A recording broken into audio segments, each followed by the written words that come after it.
Welcome to AI Realized, the podcast for enterprise executives leading AI deployments. From tackling security, data, and operational challenges to navigating organizational transformation, AI deployment offers a unique opportunity to redesign organizations from the inside out. I'm Christina Elwood, your host for today's podcast, and we're talking today with Alex Kashkin. Alex is a unique voice for us on the AI Realized podcast. He is actually a graduate student at MIT, and he has invented a new application for AI that does art restoration. I'm going to let him tell you all about that, but I should also mention that his graduate research is in electron sources because he works with materials for coming up with electron sources for building semiconductors. And so there's some connection between those two that he's going to share with us today. And we will explore the technology that he has developed and its application, and then talk about the startup that he's spinning out. So with that, let me welcome Alex to the conversation. Thank you for having me. Very excited to be here. I thought I could give you a brief overview of what I've done with this new art technology that's come out, and just we can dive in from there if that sounds good. Sounds wonderful. Go for it. Awesome. Yeah, so put simply, art restoration has been technologically the same for the past 500 years. Damages on paintings have always been restored by hand with brush.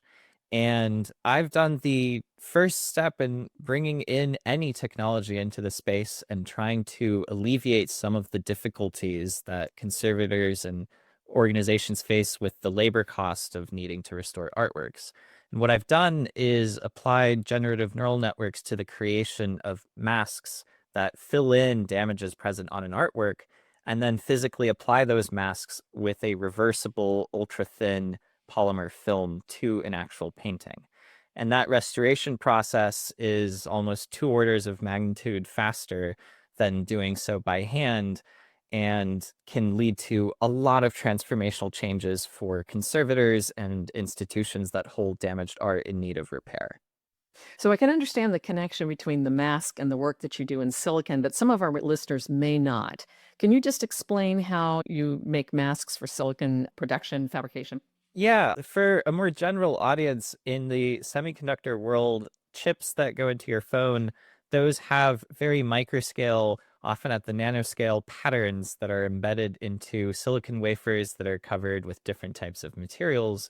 Those masks are made with extremely precise electron lithography tools and other forms of pattern creation, and are applied extremely precisely because you need to be able to align multiple layers over each other. And the interesting connection with that and a mask restoration of an artwork is that the same precision constraints, the same tolerance modeling, the same analysis that happens just on a spatial scale is actually directly applicable.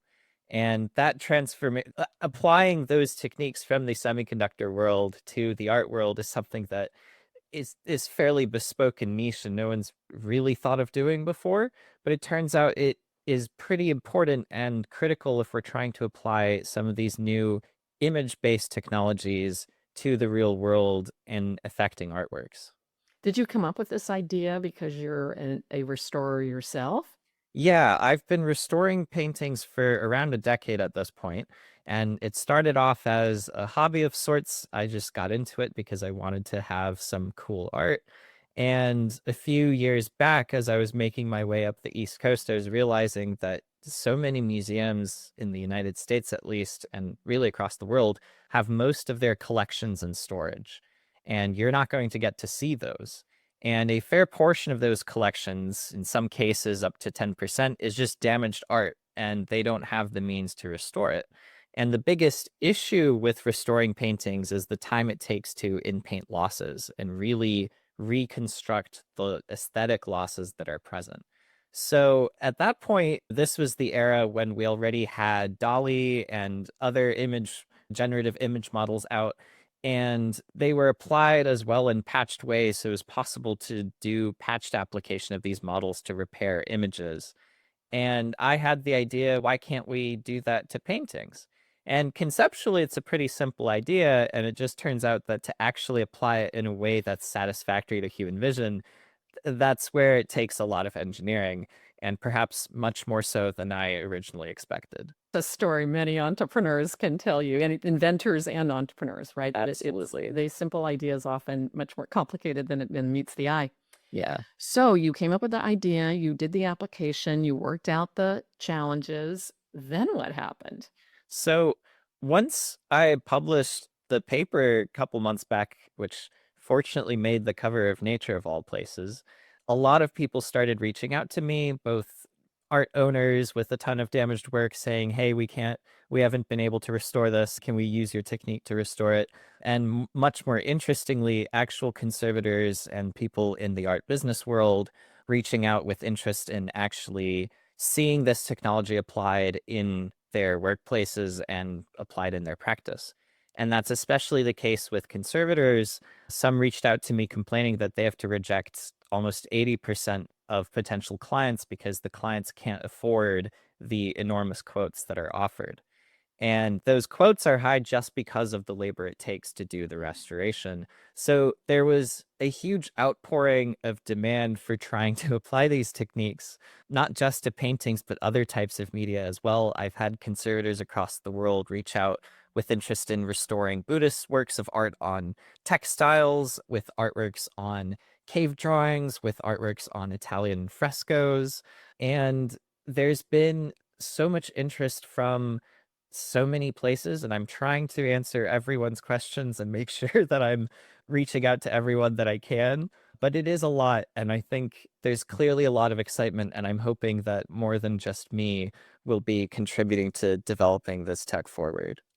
I think you may find that you get attraction from entrepreneurs and investors as well. It sounds like there's real business to be made here. So you want to talk a bit about that? Yeah, so I am leaving MIT effective Monday and will be commercializing this new technology.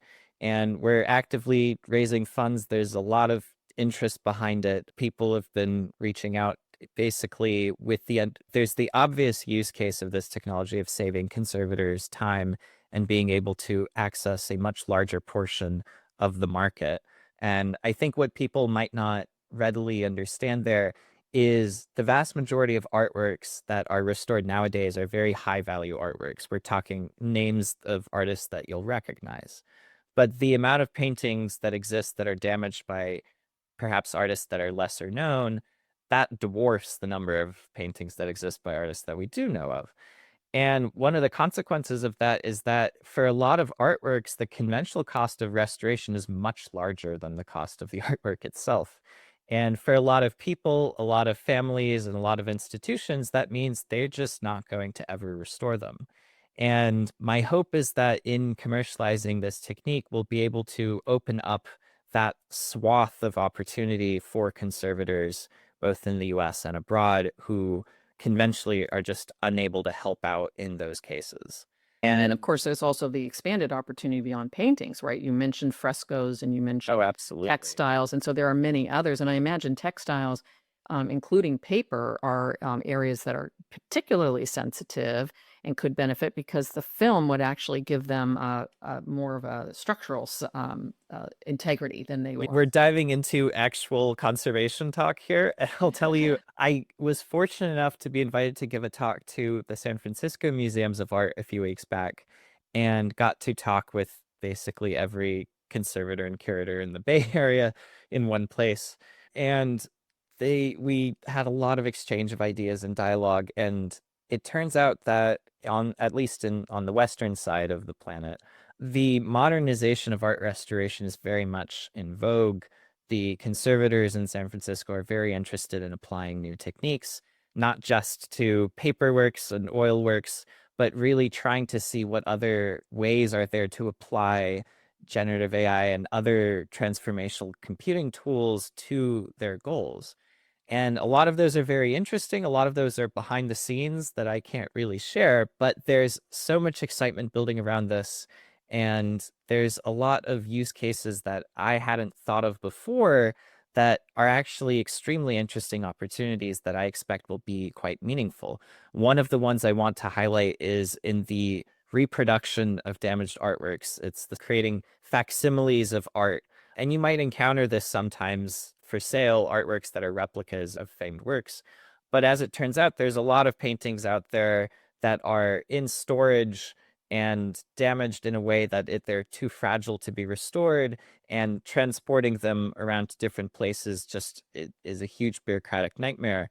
So there's huge demand for making facsimiles of art that is otherwise locked in storage and making those facsimiles available to institutions like museums that are based on visitors, and also making it available to art owners who would like to have access to their works in multiple places at once.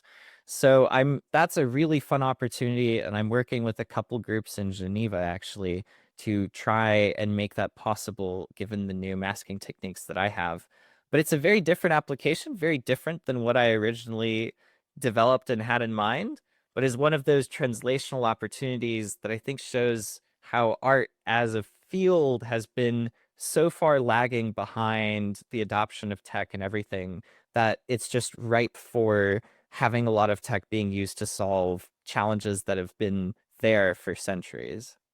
Yeah, I think it's also an interesting source of new images for training models, don't you think, Alex? Oh, yeah. I think the actual data set collection that is happening in various places around the planet, it's really ramped up in recent years. You can now access a lot of really good quality images for free with no licensing required from major institutions that are cataloging the works that they have.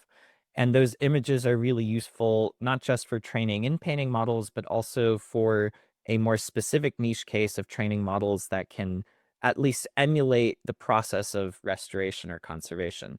And the considerations there are really not intuitive. And so if you pass in an image of a damaged painting to a conventional model nowadays and you type in a prompt saying, restore this painting for me, you're not going to get anything near what a conservator would do. And part of the reason for that is there's a lot of very niche considerations and the details that you might not think of, and we just don't yet have the data set to train a fully competent model for that.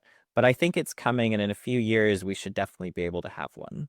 You mentioned Dolly. Are there other models that you use? And if so, which ones? Oh, there's so many models. They all have their bespoke names right now because every new iteration of every new GitHub will have its fun little name, and everyone keeps updating theirs. I might be able to pull up somewhere which ones I've tried out using. There's a lot of development happening both in the academic world and also in the private world. And I think the folks who are doing the best job at actually contributing in the space of patched in painting is the research teams that are being funded by Adobe's research branch. And their work has been pretty instrumental in making new results possible in this space and demonstrating abilities that we didn't have before. And I think that's tied in as well. In AI is such a broad term for algorithms, basically. And in a lot of ways, the new tech that's becoming really applicable in the arts is based on more than just trying to generate images, but trying to incorporate some logical reasoning in various aspects of doing so. And some of the folks that I know are doing really interesting things in the space are doing digital fingerprinting of artworks, basically taking an image, even if you do it with a phone camera, and being able to identify the textural aspects of a work that really imply authorship. And that's one of those areas where there's been some interest directed at me in trying to incorporate some of the techniques that I've developed and understanding and analyzing basically authorship of an artwork. And I think that's a very interesting opportunity that really hasn't been explored that much lately. There's a whole corpus of art that exists where we just don't really know who painted it because it might have been multiple people painting the same work. Some artists might have been working on figures, some artists might have been working on backgrounds. And being able to parse that authorship is a huge technical challenge, but one where AI tools are actually really adept at noticing patterns that the human eye is not really capable of noticing. And I think that's one of those really interesting tangential opportunities that really I'm expecting it to become bigger in the next few years. There was a paper that came out, I think a couple years back, trying to do, and it was a proof of concept paper and got a lot of flack for not being as rigorous as conventional authorship goes. But that's one area that I definitely think we'll go forward in, and we'll see a lot of interesting results come out. There's similar work that's been done in music, and in fact, there's a startup called Streamcore that is doing a combination of provenance for musical works and the detection of playout on the internet. So that those ideas might be complementary, and it may be valuable for you to talk to some of the folks from there as well. Are you using any kind of machine learning or other algorithmic mechanisms besides the generative AI, using other types of AI?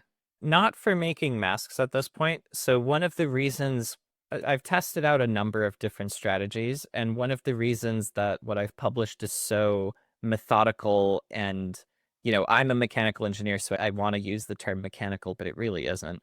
Um, but there's a lot of rigor and basically hard-coded design of that process of generating the mask. And the reason for that is really because we want to have a more thorough understanding and just rigorous application of decision making in constructing such a mask. So, one of the interesting areas of science that we're really not that far in at this point is in understanding human color vision. So, we don't if I show you a color that looks red and a color that looks blue, and I tell you how different are these two colors, there's a metric that can be assigned to that. We have some candidate metrics for evaluating that difference, but none of them are fully correct, and the ones that are most accurate take an enormous amount of computing to actually realize. And that's connected with art restoration in a very direct sense, because when you look at a painting, the parts of a painting that might be damaged stand out. That's the whole point of correcting damages in the first place, is making sure that when you view an artwork, you reintegrate surviving areas in a cohesive way. But identifying what those damages are and what is the threshold at which a damage count, how bad does a scratch or discoloration need to be in order to make it a good candidate for restoration, that's something where, yes, we can train models to do that, but in the end, it's really important to tie it back to the way that humans perceive color and understanding what is the relationship, what is the science between the way that our trichromatic vision perceives these colors and damages, and how can we use that in creating a mask. And I address that in the algorithm that I use for making the mask in an effort to be very rigorous. And conservators have really appreciated that part of the work because it is so rigorous. But I think there might be ways of applying machine learning there. It is more difficult for me to see how those would be able to account for the biological aspects of art perception and human vision. Yeah, for sure. This has been a fascinating conversation. Thank you so much, Alex. What resources would you point listeners to if they want to learn more or they want to follow along as on your journey? Yeah, I think there's been a lot of publications in the news about this work. You can read the New York Times piece that highlights the Italian collaboration I have going on. The Police Spectrum magazine did a very thorough analysis and brought in some folks to comment on this work. If you want to read the paper itself, it's on Nature. There's a free access link that I can share too. I'm sure you will hear about the way that we commercialize this technology and make it accessible to conservators and institutions across the world. The candidate name for this company is Conservation 21. Whether that will stay or not, we will see. But I'm sure there will be coverage of what we end up doing and the way that our techniques will be applied. If you provide us those links, we'll put them in the show notes. And I just have one last question for you. I know it's early in your journey, but for every entrepreneur who's leading the charge like this, there are leadership skills that they find are particularly critical. So for you thus far, what is the leadership skill that you have found to be most valuable? I think it's being able to agree with people and trying to resolve conflicts through positivity. It's become really important. I've been talking with literally hundreds of people in the past couple of months, a lot of them, disagreeing with me on certain issues, a lot of them wanting to contribute to what I'm doing in interesting ways, and being able to take in that feedback, view it positively, and work with people towards new ends and trusting that people have good intentions. That's become really important towards getting things forward. Because technology like this takes a bit of a crazy mind to do. And if you're not willing to just go along with things and see how things end up going, you're not going to get to interesting places. Said Alex Kashkin, thank you so much for spending the time with us today. It's been a delight to talk with you. Thank you so much.